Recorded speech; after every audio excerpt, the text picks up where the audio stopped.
गंजा custom officer ने अच्छे से जांच की लेकिन कुछ भी संदिग्ध नहीं मिला, जबकि असल में कंटेनर की डबल वॉल के बीच में कई शरणार्थी छिपे हुए थे। इसके बाद गंजा अधिकारी ने अपने एक साथी को कंटेनर के सबसे गहरे हिस्से में खड़ा किया और खुद कंटेनर के सामने वाले हिस्से पर गया। जैसे ही गोलियां कंटेनर के बीच से निकली, ये साफ हो गया कि अंदर एक छुपी हुई दीवार है। वह वापस कंटेनर के अंदर गया, लेकिन इस बार गोली चलाने का आदेश नहीं दिया, बल्कि अंदर छिपे लोगों को भरोसा दिलाया और खुद ऊपर चढ़ गया। जब उसका सब्र टूटने लगा और वह गोली चलवाने ही वाला था, तभी छुपा हुआ दरवाजा धीरे धीरे खुला और एक मासूम बच्ची के चेहरे पर सूरज की किरणें पड़ी। लगा कि अधिकारी अपना वादा निभाएगा, लेकिन उसने वादा खिलाफी की और गोलियां चला दी। कंटेनर में लाशों का ढेर लग गया। एक औरत लकड़ी के बक्से पर दुबकी पड़ी थी, डर के मारे कोई आवाज तक नहीं निकाली। अधिकारी जैसे ही जांच करने आगे बढ़ा, एक डरी हुई पप्पी बाहर निकल गई, लेकिन कुछ दरिंदे हंसते हुए उसे जाने दिया। तभी जब अधिकारी दरवाजा खोलने लगा, उसने देखा कि एक गुड़िया को पकड़े हुए बच्ची उसकी ओर सहमी हुई नजरों से देख रही थी। जैसे ही कंटेनर का दरवाजा बंद हुआ, औरत ने राहत की सांस ली। कुछ ही देर में कंटेनर को क्रेन से उठाकर जहाज पर रख दिया गया। अंदर एक कोने में उसे एक बैग मिला, जिसमें एक इलेक्ट्रिक ड्रिल, आधी बोतल पानी, एक पुराना फोन और एक ग्लो स्टिक थी। जिंदा बचने के बाद औरत ने सामान की गिनती की और थक कर सो गई, लेकिन किस्मत को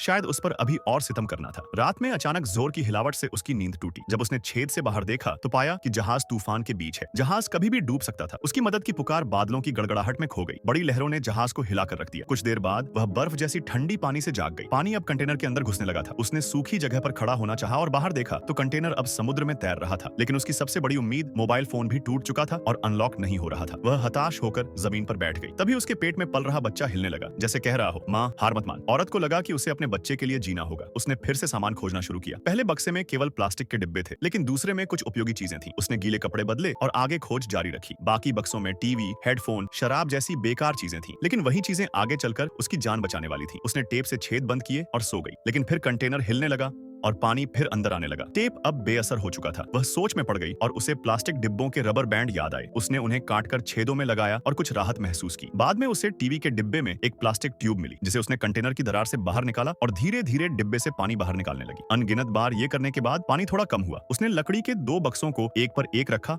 और ऊपर रखा सामान देखने लगी। तभी पेट में तेज दर्द शुरू हुआ। बच्चा अब दुनिया में आने को तैयार था। बाहर तूफान था, बिजली चमक रही थी और वह खुद दर्द से तड़प रही थी। लेकिन उसने एक बेटी को जन्म दिया, जिसने उसे जीने की नई उम्मीद दी। लेकिन मुश्किलें यहीं खत्म नहीं हुई। लंबे समय की भूख के कारण उसके शरीर में दूध नहीं बन रहा था। उसने जितना भी खाना बचा था खा लिया ताकि दूध आ सके, और सौभाग्य से बेटी ने दूध पी लिया। अब फिर भोजन की कमी थी। तभी उसकी नजर ड्रिल पर गई और कंटेनर की छत पर एक गोल छेद पर उसे एक आइडिया आया। उसने ड्रिल उठाई और छेद करने लगी। इसी दौरान एक मल्टी टूल चाकू गिरा, जिस पर आरी के दांत थे। उसने फैसला किया कि वह इससे काटेगी। 5 दिन तक वह बिना रुके काटती रही। उसके हाथों में फफोले पड़ गए, खून रिसने लगा, फिर भी वह नहीं रुकी। जब वह अंतिम जोड़ तक पहुंची, तभी सूरज सिर पर था और कंटेनर एक तंदूर जैसा गर्म हो गया। प्यास से बेहाल वह समुद्री पानी पीने ही वाली थी। तभी उसने देखा कि छत पर कुछ पानी की बूंदें जमी थीं। उसने वो पानी पीकर खुद को होश में रखा। लेकिन समस्या यह थी कि वह जंग लगे पानी को सहन नहीं कर पाई और अचानक जोर जोर से उल्टियां करने लगी। अब तक उसे यहाँ 7 दिन और 7 रातें हो चुकी थी। शरीर पूरी तरह से थक चुका था। सर्दी और भूख से कांपती हुई वह फिर से बेहोश हो गई। जब बारिश की बूंदें उसके चेहरे पर गिरी, तब जाकर वह थकान भरी आंखों से उठी। उसे ऊपर से बारिश गिरती दिखी तो वह तुरंत मुंह खोलकर पानी पीने लगी और धीरे धीरे खड़ी हो गई, मानो उस बारिश ने उसमें जान फूंक दी हो। थोड़ी चेतना लौटते ही उसने कुछ प्लास्टिक के डिब्बे इकट्ठे किए और लकड़ी के बक्सों पर रख दिए, ताकि बारिश का साफ पानी इकट्ठा किया जा सके। लेकिन जैसे ही वह एक टिन का डिब्बा खोलने लगी, उसका ढक्कन इतनी जोर से खींचा कि वह टूट गया। पर इसी छोटी सी घटना ने उसे एक नया उपाय सुझा दिया। उसने 2 पट्टियां निकाली और कंटेनर की स्टील की दीवार में थोड़ा सा गैप बना लिया। उसमें पट्टियां फंसाई और फिर दोनों सिरों को पकड़कर पूरी ताकत से नीचे खींचा। जैसे जैसे दीवार खुलती गई, वैसे वैसे उसकी उम्मीद बढ़ती गई। जैसे ही सूरज की रोशनी उसके चेहरे पर पड़ी, उसकी आंखों से आंसू बह निकले। वह तुरंत बाहर निकली, लेकिन सामने का दृश्य देखकर दंग रह गई। चारों ओर सिर्फ अथाह समुद्र था। अब उसकी किस्मत पूरी तरह से समुद्र के हवाले थी। अगले दिन उसने बच्चे का डायपर बदला और उसे लहरों में फेंक दिया। लेकिन उसी छोटी सी हरकत से उसे जीने की एक और उम्मीद दिखी। डायपर के पास छोटे छोटे मछलियां इकट्ठा हो गईं। कई दिन से भूखी औरत उन्हें पकड़ना चाहती थी, लेकिन कंटेनर की ऊंचाई इसकी इजाजत नहीं दे रही थी। तभी उसके दिमाग में एक उपाय आया। उसने तुरंत एक साधारण भाला, फिश स्पीयर तैयार किया और बार बार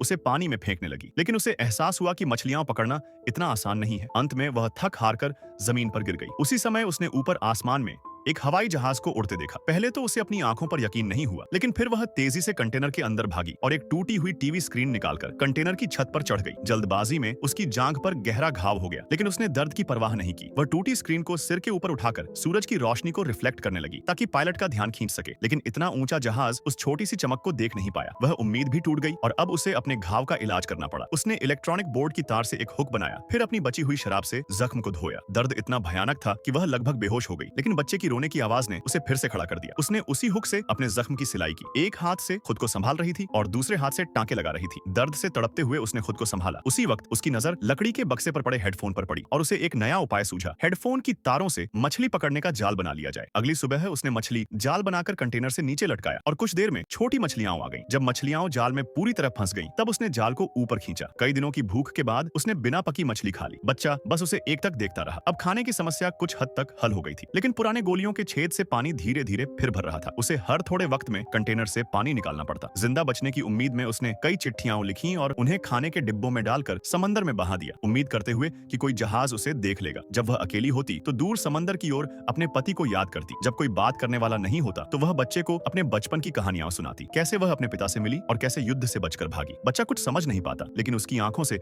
मां की तकलीफ को समझता।